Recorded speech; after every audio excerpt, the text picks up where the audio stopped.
acknowledged.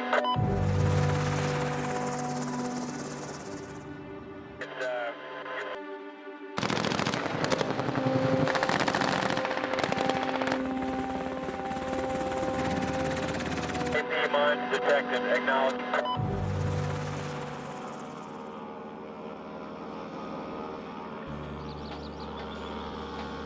John, tell me how it is that you became aware of and involved in Project Healing Waters. Late in 2008, I had spent 6 months in my local VA hospital here fighting osteomyelitis, which is an infection in the bone in my stump.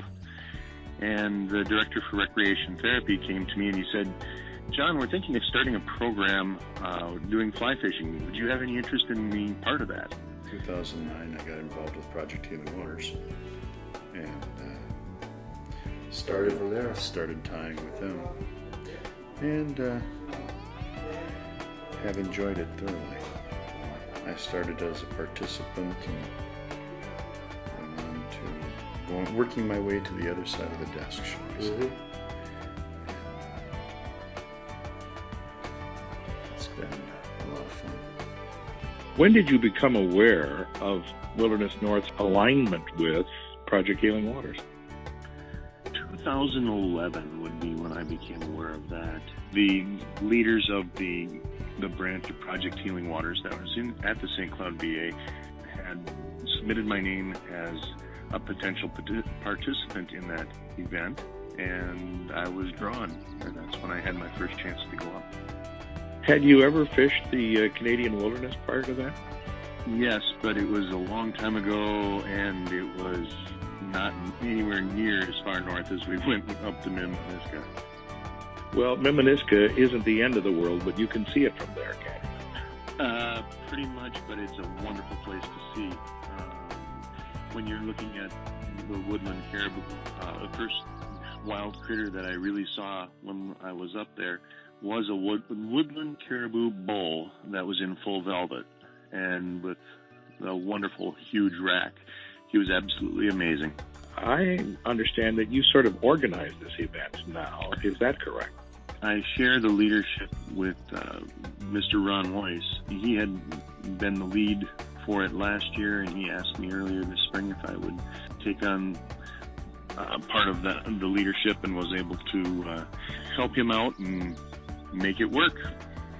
Getting the paperwork together and communicating with the veterans, and being able to communicate with some of the Wilderness North staff. Now tell me, how many folks were in your group this year? Well, we originally started with 14, but by the time everybody landed, we were down to 13. But we were able to keep 13. So that's a pretty good number when you consider the number of people we're working with different medical issues. Now, were there veterans there from both Canada and the U.S.? Yes, there were. There were veterans primarily from the Quebec area this year, but we've had them from both ends of Canada, just like they were from both ends of the United States. And when I say ends, I mean East and West coasts.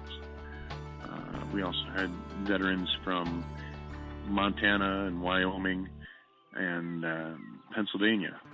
We are often told, particularly from the anglers who fish small, very attractive flies for trout, how surprised they are at the size of the flies and the fish, and particularly that they're able to get walleyes. Now tell me a little bit about the technique that you use with a fly rod in your hand to attract walleyes that are traditionally subsurface bites. There was a fly that was created a number of years ago called the muddler minnow, and it is a fly that consists primarily of deer hair and feathers, and it was designed to replicate sculpin, which are not only walleye's favorite food, but it's also brook trout favorite food. And so because of that, I really like advocating for that fly. And it produced nicely up there. Speaking of good meals, I trust the shore lunch was on the agenda this year. Shore lunch is always on the agenda up at Miminisca, and they do such a wonderful job with the fish and with everything else that goes with shore lunch. You won't find a better shore lunch anywhere. At Miminisca, shore lunch is done on an island, and so it's in the pristine beauty of the entire area. There's nothing but water and this small island that you're on, and it's absolutely wonderful. How'd the fishing go? Fishing went absolutely wonderfully. You know, the purpose of Project Healing Waters is to take soldiers who have been impacted by war and give them something to think about besides all of that, and to offer a refreshing change of pace in their lives. What do you think? Does it work? Yes. And you basically took the words right out of my mouth. It gives, between the fly tying and the fly fishing and the opportunity to be in different places, it takes away the major stressors that have a tendency to weigh heavily on one's mind. Well, great. If there was anything else that you would like to share with us about your trips and about the whole project, have we covered it all, or are there other thoughts that you have had? I would love to thank Alan and Krista Cheeseman for, again, having us there. The veterans absolutely adored the trip. I've gotten a lot of feedback from them saying this was the trip of a lifetime, and they would love to go again if they ever have the opportunity.